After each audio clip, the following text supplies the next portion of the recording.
Good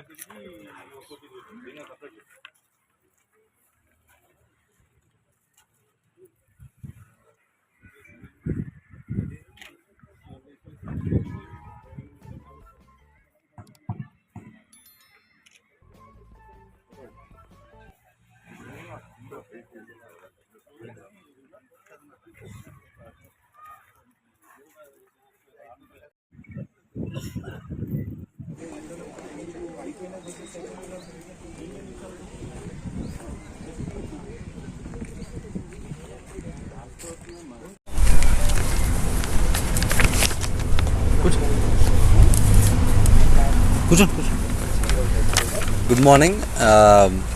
ఈరోజు Chiragpally police స్టేషన్లో crime number 106/24 NDPS యాక్ట్లో 140 kgల ఎండు గాంజాని స్వాధీనం చేసుకోవడం జరిగింది. కేసు వివరాలకు వస్తే నిన్న 9వ తారీఖు నాడు ఈవినింగ్ 5 గంటలకి ఆనంద్ దాబా చిరాగ్పల్లి లిమిట్స్లో ఆనంద్ దాబా దగ్గర వెహికల్ చెకింగ్ చేస్తూ ఉంటే ఒక క్రెడిబుల్ ఇన్ఫర్మేషన్ ప్రకారం ఒక మ్యాక్సీ బొలెరో ట్రక్ని ఆపడం జరిగింది. సో దాన్ని వెరిఫై చేసి చూస్తే పైన కంప్లీట్గా సిమెంట్ ప్లాస్టింగ్ చేయడానికి యూజ్ చేసిన మెటీరియల్ ఒక 1 feet వరకు యూజ్ చేసి దాని కింద కొంచెం అనుమానాస్పదంగా గంజాయి ఉండడం జరిగింది. సో దాన్ని అంతా ఓపెన్ చేసి చూస్తే దాదాపు 140 kgల గాంజా అనేది దొరకడం జరిగింది. సో దీనిలో ముఖ్యంగా డ్రైవర్ పక్కన ఉన్న హెల్పర్ లఖన్ అండ్ సిద్ధిరామ్ వీళ్ళిద్దరు ఉన్నారు. సో వీళ్ళ బ్యాక్గ్రౌండ్ ఇంట్రాగేషన్ చేసి అంతా వెరిఫై చేస్తే మాకు తెలిసిన విషయం ఏంటంటే మల్లుగొండ అని బాల్కీకి సంబంధించిన ఈ మహారాష్ట్ర అతను కర్ణాటక అతను బాల్కీ అనే ఊరికి సంబంధించిన మల్లుగొండ అనే అతను యాక్చువల్గా ఇవంతా కూడా ఈ మెయిన్ ట్రాన్స్పోర్టర్ ఆర్గనైజర్ అంతా కూడా మల్లుగొండ అనే అతను. సో ఇతను ఏం చేస్తాడంటే ఈ మధ్య మన తెలంగాణలో ఈ గాంజా మీద ఉక్కుపాదం మోపడం వల్ల చాలా వరకు తెలంగాణలో ఉన్న ట్రాన్స్పోర్టర్స్ కానీ హ్యాండ్లర్స్ కానీ వాళ్ళ యాక్టివిటీస్ తగ్గిపోవడం జరిగింది. సో దీంతో ఏం చేస్తున్నారంటే మహారాష్ట్ర నుండి కర్ణాటకలో ఎవరైతే ఉన్నారో వాళ్ళు డైరెక్ట్గా మల్కాన్గిరి ఒరిస్సాకు సంబంధించి అలాగే ఆంధ్ర ఒరిస్సా బార్డర్కి వెళ్ళి అక్కడ నుండి గాంజాను తీసుకురావడం జరుగుతుంది. సో ఆ ఉద్దేశంలో మల్లుగొండు అనే అతను రాహుల్ అనే అతన్ని తీసుకొని మరియు ఈ లఖన్, సిద్ధిరామ్, కిరణ్ మరియు సునీల్, మల్లేష్ నాయక్ వీళ్ళందరినీ కూడా తీసుకొని మల్కన్గిరికి వెళ్ళి మల్కన్గిరిలో ఈ వెహికల్ని రిట్రోఫిట్ చేయించుకొని మళ్ళీ కస్టమైజ్డ్ దానిలా చేయించి 140 kgల గాంజాని అది కన్సిల్ చేసి అక్కడ నుండి ఇటు తీసుకురావడం జరుగుతుంది. సో ఎన్ రూటు తీసుకొచ్చి ఇక్కడ నుండి మళ్ళీ దాదాపు మనకి ఈ పూణే, ముంబై ఇట్లాంటి మెట్రోపాలిటన్ సిటీస్లో చాలా ఎక్కువ ధరకు అమ్మడానికి ఈయన ప్లాన్ చేయడం జరిగింది.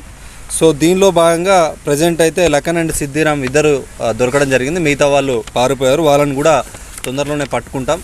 సో ముఖ్యంగా వీళ్ళ మోడస్ ఆపరెండి వచ్చి మన తెలంగాణలో సంగారెడ్డిలో కూడా సపరేట్ వెహికల్ చెకింగ్ చేయడం వల్ల వీళ్ళు మెయిన్ హైవేను వదిలేసి మెయిన్ టోల్ గేట్స్ అన్నీ కూడా బైపాస్ చేసుకుంటూ చిన్న ఊర్ల నుండి రూట్ కూడా మార్చడం జరిగింది. సో దీనిలో ఈ వెహికల్ కూడా దాదాపుగా రెగ్యులర్గా ఒకప్పుడు ట్రెడిషనల్గా ఈ రూట్ అనే ఒకటి ఉండేది. బట్ ఇప్పుడు కంప్లీట్గా నిజామాబాద్ నుండి అలాగే మళ్ళీ పిట్లం నుండి మళ్ళీ కంక్టి అట్ల నుండి మళ్ళీ ఎంటర్ అయిపోయి ఇక్కడ మెయిన్ హైవే ఎంటర్ అయిపోయి మళ్ళీ కర్ణాటకలో పోవడానికి వీళ్ళు డిఫరెంట్ దారులు వెతుకుతున్నారు. ఎందుకంటే టోల్ గేట్స్ దగ్గర కానీ మెయిన్ హైవేస్లో కూడా కంప్లీట్గా వెహికల్ చెకింగ్ ఉన్నాయి కాబట్టి వీళ్ళు చిన్న ఊర్ల నుండి రావడానికి ట్రై చేస్తున్నారు. బట్ అయినా కూడా we are completely having surveillance over all these people and today we are showing the arrest of 2 people. One is Lakan in a 29 years Balki Taluka Bidar Jilla and Siddhiram ఈయన కూడా బీదర్ జిల్లా. So ముఖ్యంగా ఇదంతా ఇంత పెద్ద ganja Caesar అనేది చేసినందుకు Zaheerabad sub division Rammohan Reddy మరియు CCS ఇన్స్పెక్టర్ మల్లేష్, అదేవిధంగా ఈ ఇన్ఫర్మేషన్ అంతా కలెక్ట్ చేసిన SB ఇన్స్పెక్టర్ విజయ్ మరియు Ramesh, SB inspector SI CCS Srikanth, అలాగే CI జహీరాబాద్ టౌన్ శివలింగం మరియు చిరాగ్పల్లి SI వీళ్ళందరినీ కూడా అభినందిస్తున్నాం. సో సంగారెడ్డి జిల్లాలో ఎట్లాంటి సమాచారం ఉన్నా ఇంతకుముందు చెప్పినట్టు ఒక నెంబర్ మీకు ఆల్రెడీ ఇవ్వడం జరిగింది 8712656777. సో ఈ నెంబర్కి మీరు మెసేజ్ చేసినా ఏది ఇష్యూ ఉన్నా కూడా not only regarding drugs any issue ఉన్నా కూడా అది కంప్లీట్గా ఎస్పీ ఆఫీస్ నుండి మానిటర్ చేయడం జరుగుతుంది.